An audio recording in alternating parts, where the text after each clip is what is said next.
Hello friends. आज की कहानी है कॉलेज में मिला सच्चे प्यार के बदले धोखा और फरेब। कॉलेज का पहला दिन था। सभी के सामने नए नए चेहरे थे। सभी लोग इन्हीं नए चेहरे से अपनी पहचान बनाने में लगे थे। सभी एक दूसरे से अपना परिचय करा रहे थे। तभी कॉलेज के पहले दिन का हमारा पहला क्लास शुरू हुआ।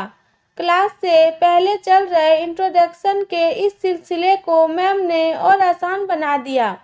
उन्होंने आते ही सबसे पहले सभी को अपना इंट्रोडक्शन सबके सामने देने को कहा। सभी स्टूडेंट एक एक करके अपने बारे में बता ही रहे थे। तभी जैसे ही ऋचा ने अपने बारे में कहना शुरू किया, मानो उसी क्लास में बैठे विशाल की आंखें बस उस पर ही टिक गई। विशाल बड़े ही गौर से ऋचा का इंट्रोडक्शन सुनने लगा और उसे एक टक देखने भी। ऋचा के बैठ जाने के बाद भी अब विशाल की नजरें तो बस ऋचा पर ही टिकी रह गई। कॉलेज के दूसरे दिन भी जैसे ही विशाल कॉलेज आया, उसकी निगाहें तो मानो बस ऋचा को ही ढूंढ रही हो। विशाल ने ऋचा से किसी भी तरह किसी भी बहाने से बात करने की बहुत कोशिश की, लेकिन उसे ये मौका ही नहीं मिल पाया। यह सिलसिला काफी दिनों तक चलता रहा। तभी एक दिन कॉलेज में एक असाइनमेंट के लिए एक ग्रुप बनाया गया, जिसमें ऋचा और विशाल का नाम एक ही ग्रुप में था। यह सुन विशाल बहुत खुश हो गया।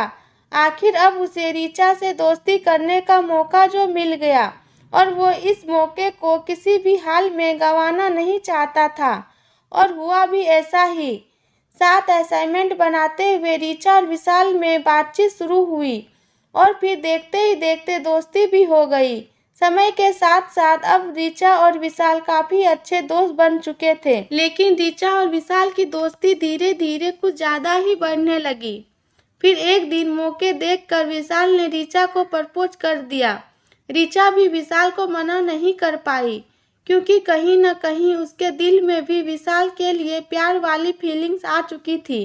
अब दोनों दोस्त के साथ साथ लवर्स भी बन चुके थे, इसलिए कॉलेज के बाद भी दोनों का मिलना जुलना जारी रहा। अब तो पूरे क्लास को भी ऋचा और विशाल की लव स्टोरी के बारे में मालूम हो गया था।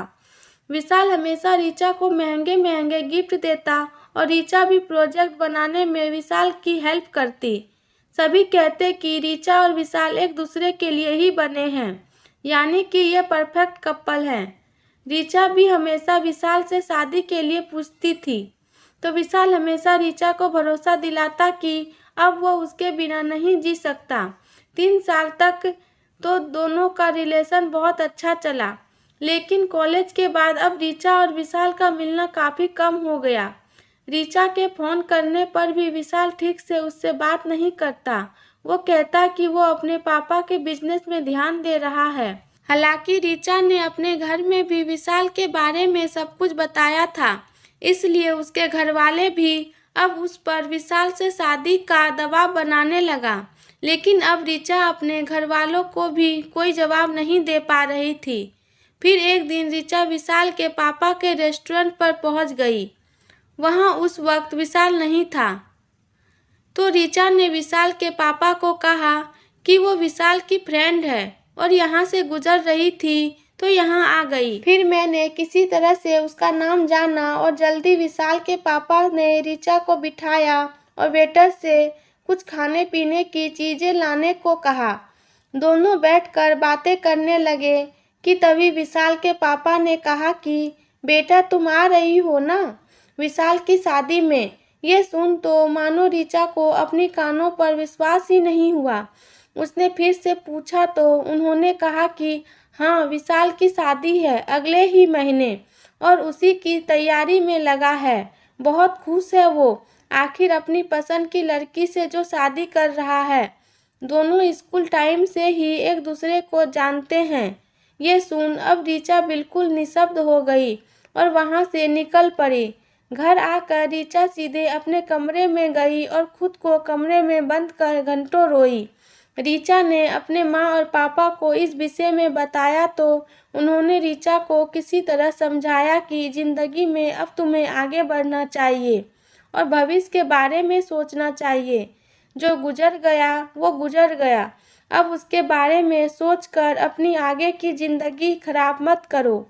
लेकिन ऋचा अभी भी विशाल को भुला नहीं पाई और रोज रात को रोते हुए अपने दिल को दिलासा देते हुए कहती है, तो क्या हुआ जो एक दिल टूट गया। धन्यवाद। दोस्तों, कहानी पसंद आती हो तो मेरे चैनल को लाइक और सब्सक्राइब करें और सबसे पहले नोटिफिकेशन पाने के लिए बेल आइकॉन को बजाकर ऑल को सेलेक्ट करें।